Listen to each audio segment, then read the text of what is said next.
CTV News at 5 with Tony Ryma and Rick Wyman with weather. Good evening. Thanks so much for being with us on this Wednesday. It's not very nice out there. Snow, rain, freezing rain, ice pellets. What a mess. To tell us more, let's go to CTV's Rick Wyman in the Weather Center. Rick. Tony, this system ends later on this evening and overnight in some sectors. Again, we'll take a look at our systems map courtesy of CAA. Get your membership today at caa.ca. What a mess in the Northeast right now, but that will leave by midday tomorrow. And again, we'll be clear. Then we'll get ready for some snow on Friday, some snow on Sunday, and some snow on Monday. But it's better than freezing rain, ice pellets, and what have you. We'll get into some of the details a little bit later on. Last night's precipitation, of course, had a lot of people busy on the roads and driveways.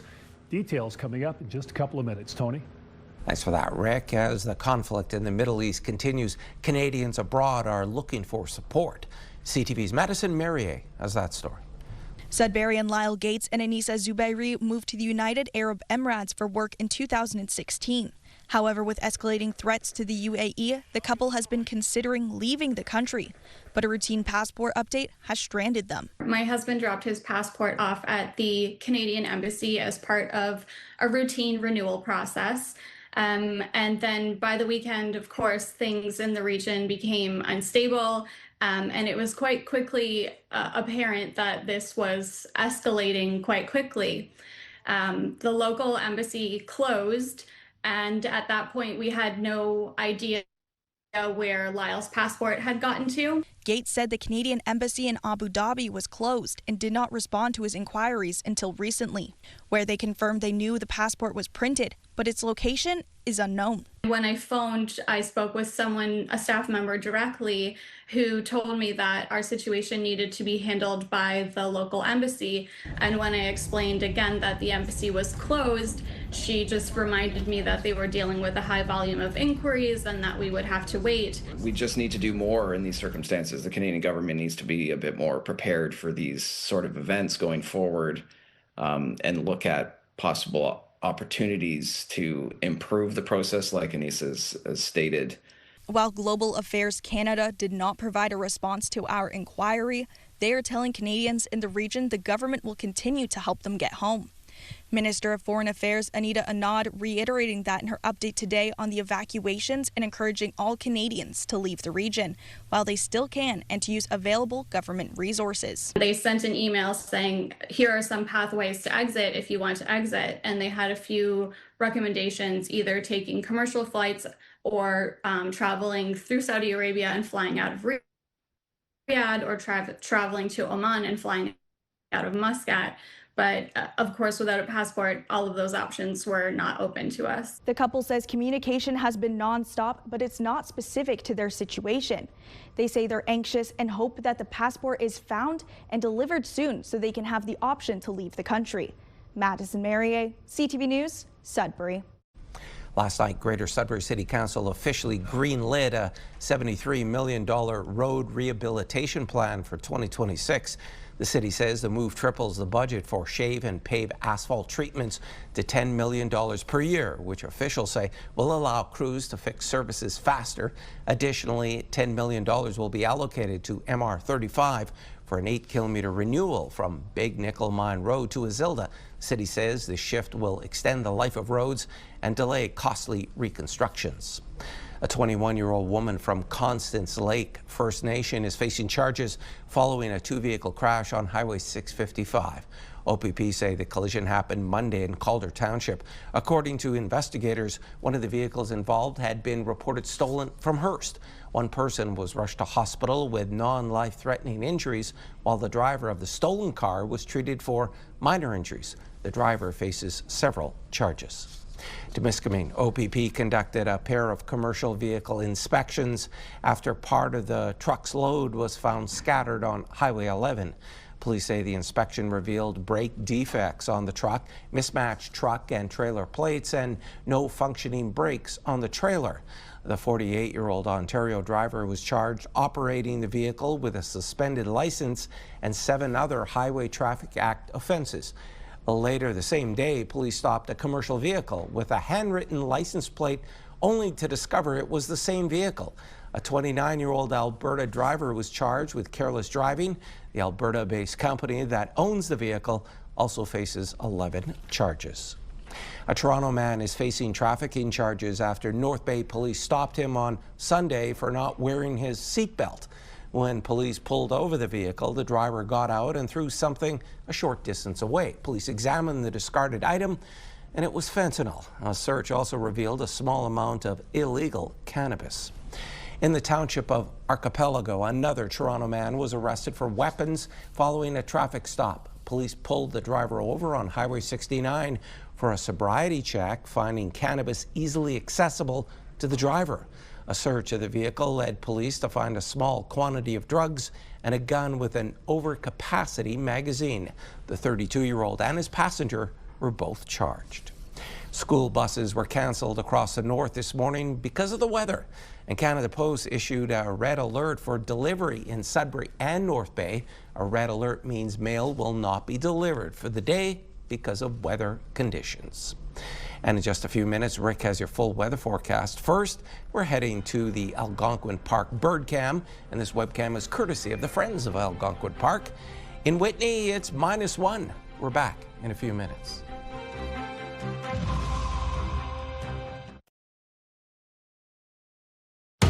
Tonight, that's the smoking gun. Video that shows criminals faking crashes for insurance money. More of the challenges that we're facing is that they're getting very sophisticated. An inside look at the fight against the fraudsters driving up your premiums. W5 investigates tonight on CTV National News and ctvnews.ca. Well, if you didn't know better, you would think that this might be January weather with the winter storm still in effect as issued by Environment Canada. So pick your area of concern, your hometown, your favorite community. This is where it's happening. We've got snow, we've got ice pellets, and we've got freezing rain to deal with. But it all ends later on tomorrow. Here is a system that's moving through the Northeast. It'll take a bit of a break for Thursday, then we'll get some snow on Friday. So again, we'll get into those numbers come Friday. This is how it's going to look at around supper time on Friday. 5-day numbers now. Here we go. Sudbury, Nickel Belt, chance of flurries tomorrow as we ease up on the precipitation. -5 your high Friday. Snow to be determined. -6 your high Saturday. Chance of flurries -2. Sunday and Monday snow both days. I guess we're going to get heavier snow on Sunday. At least that's the early reading from Environment Canada. High of -4 and -6 on Monday. Meanwhile, in Algoma and Sault Ste. Marie, -3. Some sun and cloud tomorrow. Should be a nice day. Snow Friday -3. Some sunshine on Saturday -2. Snow Sunday and Monday -2 and -8 on the cool down to start off the week. Timmins, Cochrane campus casing flurries for tomorrow -9. Chance of snow Friday. Here we go at -7, -4 Saturday, some sun and clouds. Sunday, chance of snow and some snow Monday for real. It's certain -7 and -11 your daytime highs. Temiskaming Shores, Kirkland Lake, chance of flurries tomorrow -6. Chance of snow Friday. Chance of flurries Saturday. Sunday, chance of snow and snow. It's a merry-go-round in Temiskaming Shores and Kirkland Lake. Variation of conditions, but you will get snow. And again, Friday and Monday are your best bets. North Bay, West Nipissing, chance of flurries tomorrow -4. Snow on Friday. Chance of flurries on Saturday. Sunday, some snow. Monday, some snow. The temperatures 0, -2 and -1. Bearable temperatures, but the conditions, if you're not a big fan of the snow, well, that's what you've got to deal with, Tony. So again, we'll get rid of the ice pellets, freezing rain, and rain by late tomorrow, then the change to snow. Back to you. Thanks for that, Rick. Sudbury police say a new pilot project is seeing success. A team of investigators is dedicated to looking into crimes against children. CTV's Angela Gemmell reports. Since January, 5 specialized officers and a detective sergeant have been working as part of a new unit. We have dedicated detectives who are very well trained in trauma-informed interviews, child forensic interviews, victim care. They're part of the Child Abuse and Sexual Assault Unit. It's a 12-month pilot project for GSPS, diverting these cases out of the Major Crimes Division. To have those resources investigate these cases in a trauma-informed lens, and certainly a victim-centered lens.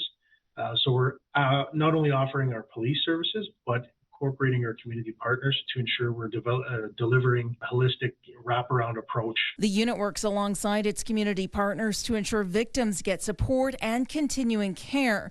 In the first 2 months, the CASA unit has either completed or is continuing to investigate 49 cases. Many of our investigations for child abuse come by way of our child protection agencies, certainly with a duty to report to police whenever there's an allegation or something that arises. So some of those investigations are very quickly worked through by the detectives in partnership with the child protection agency, where there's a finding of that the case didn't necessarily go by way of criminal proceedings. Along with child protection agencies, Rinaldi says cases also come in from traditional reporting and their online portal. Cases that would normally go to our major crime floor that have been diverted to CASA, we've been successful in handling those cases. So it's a mark of success for us personally as a CASA unit that we're able to handle the volume of calls and to provide that dedicated specialized service to our victims. With the CASA unit's work, Rinaldi says they've already seen greater efficiencies when tackling these cases. The pilot will run until the end of the year, when GSPS will decide on the future of the unit. Angela Gemmell, CTV News, Sudbury. And a Greater Sudbury company is supporting the military in the Arctic with a piece of equipment designed by students at Cambrian College. A specially designed toboggan can maneuver complex terrain and load and unload pallets without any supporting equipment. CTV's Alan Everson tells us more. The president of Rough Diamond approached the Innovation Centre at Cambrian College to develop a concept for a toboggan to be pulled behind a fat truck to support military operations in the Arctic. And realized they had an end-to-end service that they could provide to me, including engineering support, fabrication, electrical, things like that. We were able to close that gap and create a heavy-duty, lightweight, all-terrain toboggan sled that is mission specific for the military. Cambrian College Mechanical Engineering Technology and welding and fabrication students made the concept come to life. They actually get to test their skills on real-world innovation. So everything from design to making 3D models and then eventually building and testing them. So they get that full real-world experience. The toboggan is self-loading and unloading, including pallets, and can maneuver complex and challenging terrain on specially designed skis. The military requirement is, can this be airdropped from an aircraft under canopy? So given that, the team at Cambrian College was able to develop a ski that could handle those very, very difficult terrains, changing from snow to ice. This project actually represents something really important going on in Canada right now, and that is the invention of dual-use technologies, so technologies that could be used in multiple sectors, including defense. The toboggan is dual purpose and can also be used to support hydro utilities, mining exploration, and police and emergency response. Alana Everson, CTV News, Sudbury.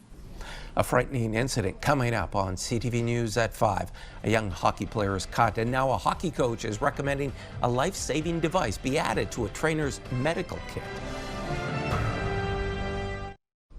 A Sudbury minor hockey coach is encouraging all trainers and coaches to add what he says is a life-saving tool to a trainer's medical kit. This following an incident at a game over the weekend after a child was hurt. CTV's Lindsay Alick reports. In the video from Sunday's game between Sudbury Wolves' U11A team and the Manitoulin Panthers, you can hear the urgency in people's voices. I knew there was something wrong because there was yelling going on. So I ran on the ice to the bench where the other coach was going to get the first aid kit. I asked him, what's going on? What can we do to help? He's cut badly. Recollet says coming from a policing background, he thought to himself a tourniquet might be useful, seeing the amount of blood. Thankfully, he says it wasn't needed, but wanted to get the information out to all coaches and trainers, so he shared about the incident on social media.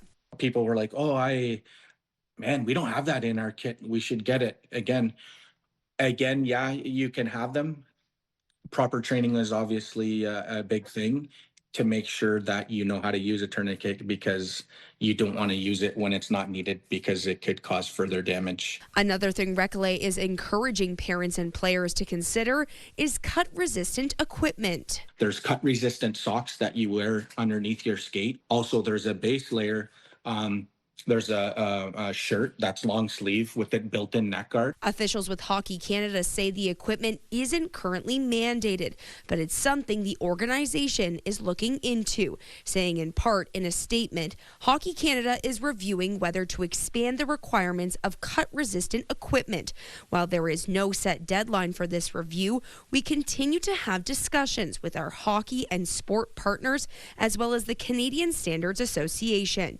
The young Manitoulin Panthers player has been identified as Rowan. His dad telling CTV News he received stitches, which will be out on Friday, and he hopes to be back on the ice soon.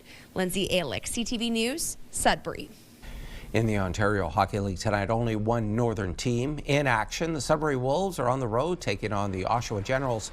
The Wolves are looking to clinch the 8th and final playoff spot in the East.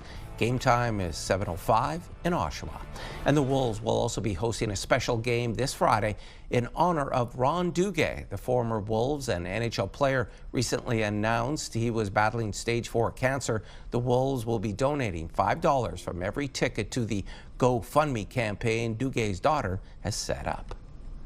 Tracy Fleury is back in Sudbury celebrating her curling team's bronze medal victory at the Olympics with her workplace of Laurentian University.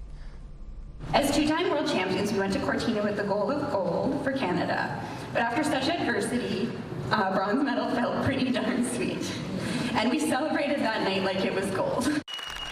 Fleury got a standing ovation from staff and students who watched the Laurentian alumna represent Sudbury on the world's biggest stage.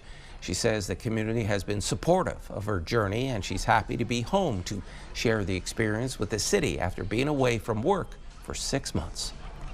It's very exciting. We had such an incredible experience over in Italy and are super proud of our resilience and our bronze medal. And yeah, coming home, it has been such like a warm welcome. It's been so nice to see everyone and catch up. The team won 7 of the 11 games, losing 6-3 to Sweden. That sent them to the bronze medal game, in which they came out victorious. And today in Paralympic activity in Milano Cortina, both northern competitors were back on the trails. Logan LaRiviere would have another solid 12th place showing, this time in the men's visually impaired cross-country skiing 10K. LaRiviere and guide Joe Hutton would place 1 spot back of Canadian teammate Jesse Paczynski. And in the ladies 10K, Maddie Mullen and guide Eiley Brook would also have a great showing at the Paralympics. The ladies finished 6th. The men's and women's 20K race will take place early Sunday morning. He has an incredible story to tell. When we return, we talk with a Greater Sudbury man who has now written 2 books. You're watching First at 5.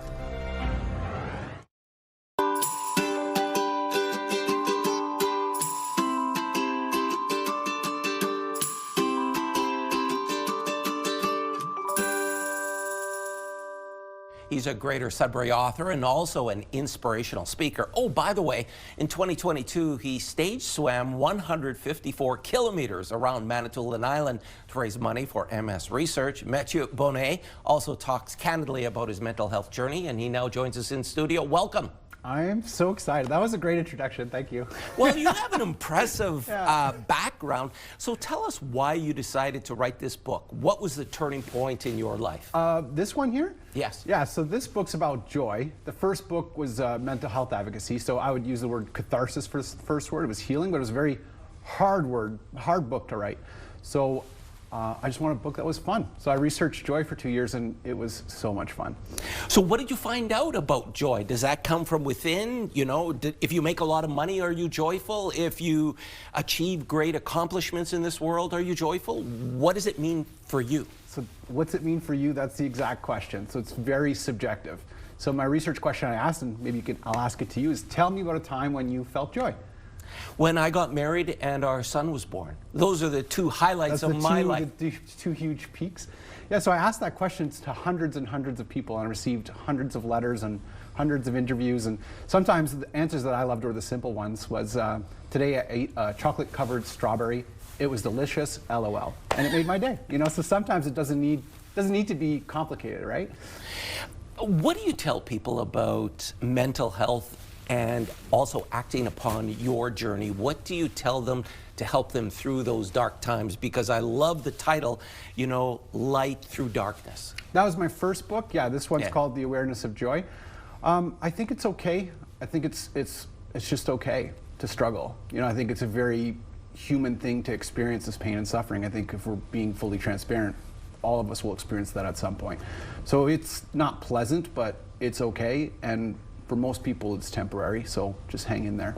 And thank you so much for being here. You're a real gem. Continued success with your books. Really appreciate your time. Feelings mutual. You're a gem too. Thank you so much. That was Mathieu Bonnet. He was our guest today. And to see more of our authors and our Northern Book Club, head to our website, CTV News Northern Ontario.ca.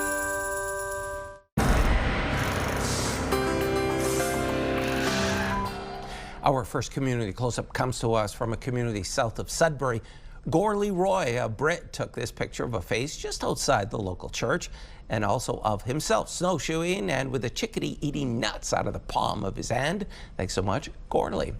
We're heading to Whitefish Falls, south of Espanola. Patricia LaRue says sending you this picture to brighten your day. It's of deer eating alfalfa. Thanks so much for this, Patricia. And here's a great photograph sent in by Janelle Brule. She says, meet baby Scarlett and her mother Blondie. The heifer calf was born during the mild weather and wanted to share this with you, our viewers. Great idea, Janelle. And if you have any pictures, videos, or events you'd like us to showcase, you can email them to us at communitycloseup@bellmedia.ca. And there's more news for the North coming up at 6. For now, continue watching as we hand things over to CTV National News.